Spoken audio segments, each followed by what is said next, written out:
Shalom, que le Seigneur vous bénisse dans le nom puissant de notre Seigneur Jésus-Christ de Nazareth. C'est l'évangile sur Tabitha dans ma cuisine spirituelle, alléluia, qui est en même temps, je dirais, une continuité des minutes de la servante Tabitha. Que le Seigneur vous bénisse. Non, c'est juste, alléluia, une parole de Dieu que je viens de donner sur quelques minutes et que nous allons partager ensemble parce que nous avons besoin de nourriture spirituelle. Amen. Jésus même face à Satan, il lui a dit, c'est pas seulement le pain, bien-aimé, mais il faut la nourriture spirituelle. Donc, en tant que chrétien, il te faut ça pour pouvoir résister avec la parole de Dieu à Satan. Amen. Parce que Jésus, quand il est venu le tenter, c'est ce que Jésus a utilisé que la parole.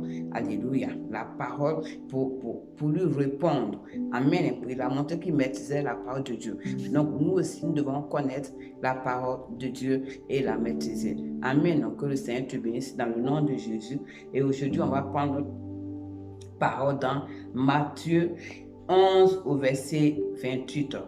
Il est écrit: venez à moi, vous tous qui êtes fatigués et chargés, et je vous donnerai du repos. C'est Jésus qui parle. Donc, il demande à ses bien-aimés qui êtes fatigués, chargés, de venir se décharger sur lui. Et il dit, et je vous donnerai du repos. Donc, en ce moment, quand tu vas poser l'acte, que Jésus va prendre ton fardeau. Ton fardeau, tu dois le déposer tout seul. Amen. Et en fait, que Jésus puisse prendre ce fardeau-là sur toi.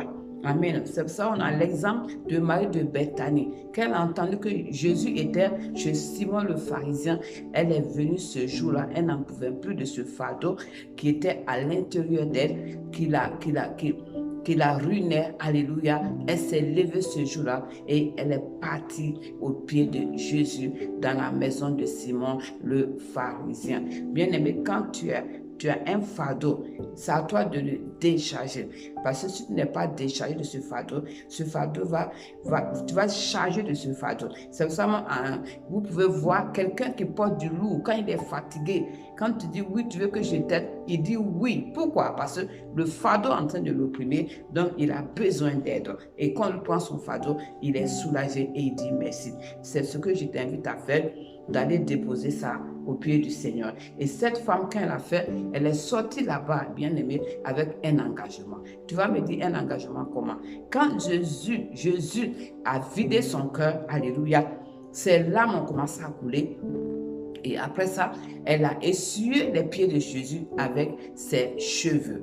Et à la suite de ça, elle a pris son parfum de vase d'albâtre qu'elle a cassé. Et alléluia, qu'elle a oint Jésus-Christ de Nazareth avec ce parfum. Amen.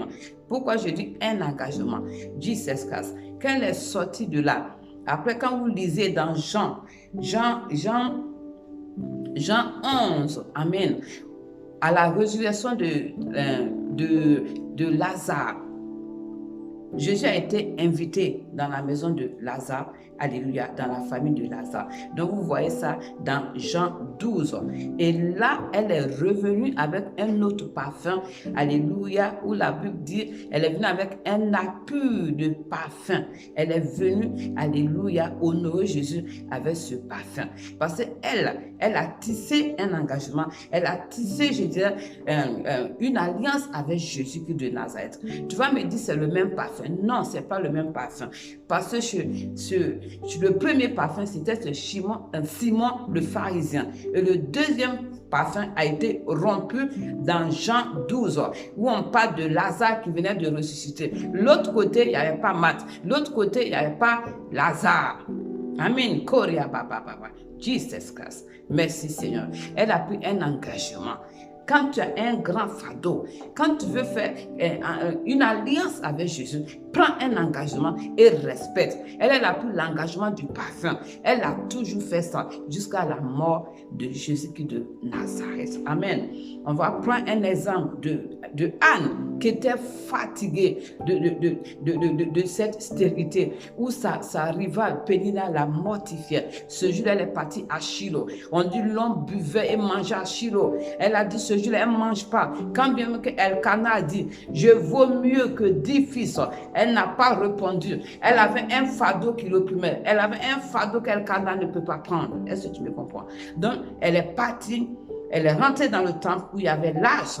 Et c'est là-bas, elle savait qu'il y avait Dieu là-bas. Elle est partie là-bas et elle s'est prosternée et elle a commencé à se vider. Amen. La Bible dit qu'elle est restée longtemps. Amen.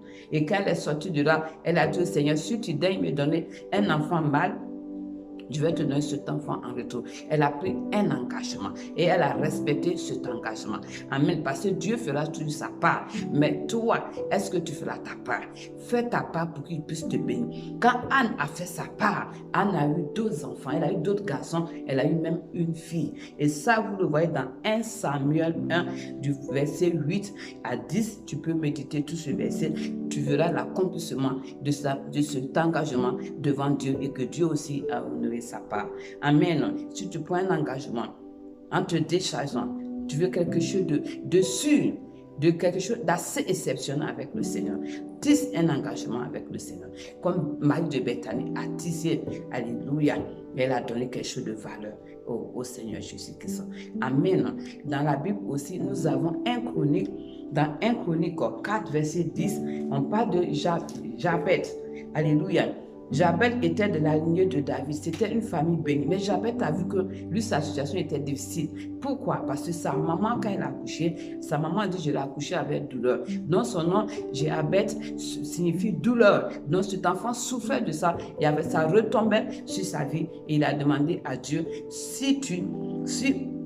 en disant, si tu me bénis, si tu étends mes limites, amen, oh Jesus, si ta main est avec moi, si tu me préserves du quoi? Du malheur, parce que son nom voulait dire douleur, malheur. Il dit en sorte que je ne sois pas dans la souffrance, parce que douleur, c'est souffrance, et la Bible te met point de suspension. Ça veut dire qu'il a dû faire un vœu, et la Bible dit, et Dieu accorda ce qu'il avait demandé. Prends un engagement. Prends un engagement devant Dieu. Quand tu viens te décharger de quelque chose, afin que tu tisses une alliance dans le secret avec Jésus et qu'il puisse te bénir. Que le Seigneur vous bénisse dans le nom de notre Seigneur Jésus-Christ de Nazareth. Viens en présence de Dieu et tisse une alliance, que ça soit un engagement entre toi et Dieu, et tu verras la main de Dieu agir. Amen. Je peux en témoigner. Que cela vous bénisse dans le nom puissant de Jésus. Amen.